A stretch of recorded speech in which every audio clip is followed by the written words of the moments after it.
දැන් ඔය මිනිහා මේ හදන්නේ ඉන්දික දුරවත්ත YouTube channel එකක් පටන් අරන් මිනිහා වයිරල් වෙන්න හදන්නේ ප්‍රසිද්ධ වෙන්න. හැබැයි මිනිහා කරන්නේ අපේ හාමුදුරුවන්ටත් මේ කන්නෝඩුවේ හාමුදුරුවන්ටත් මත අනමනම් කියනවා. මිනිහා අන්න එහෙම මේ දරමි ඉන්දික පොට්ට කාලකා යන්දය පොට්ට එන මේකොට කියන්න ඕනේ කාලකා යන්දයයි කියලා.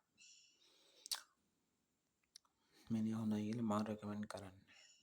ඉන්දිකටවත් ඌ කියන්නේ අහිංසකයි අහිංසක නම් කටක් පියාගෙන පැත්තකට ඉඳපන්. මේ ආගම් වලට ගරහන්න නැතුව අපහාස කරන්න නැතුව. තේරුණානේ? එච්චරයි. අනිවාර්යෙන්ම මේක වෙන්න ඕනේ. මේ ඔය ඉන්දිකටවත් කියන දේවල්වත් පිළිගන්න ඕනේ නැහැ. ඔක මේ කියන්නේ පිස්සු.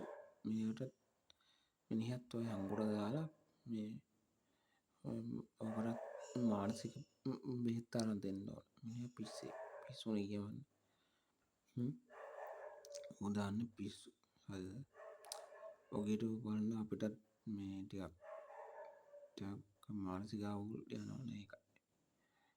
මිනිහා මේ කියන්නේ මිනිහා කියන දේවල් වල කිසිම තේරුමක් ගන්න බෑ කාටවත්.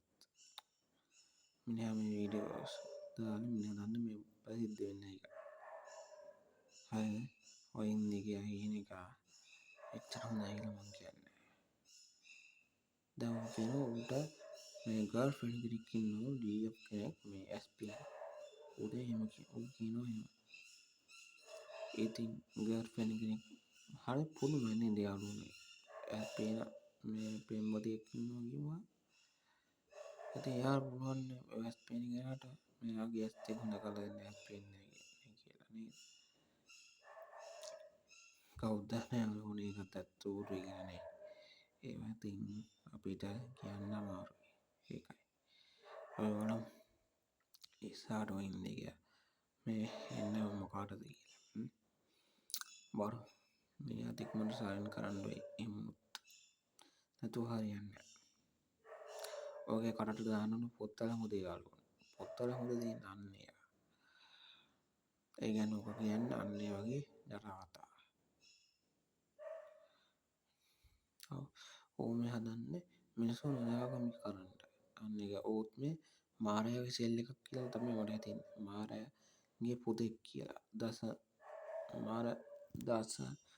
මාර දිව්‍ය පුත්‍ර රාජයෙක් කියලා ඔය ඉන්දිකටවත් අනිවාර්යෙන් ඒක තමයි මම හිතන්නේ.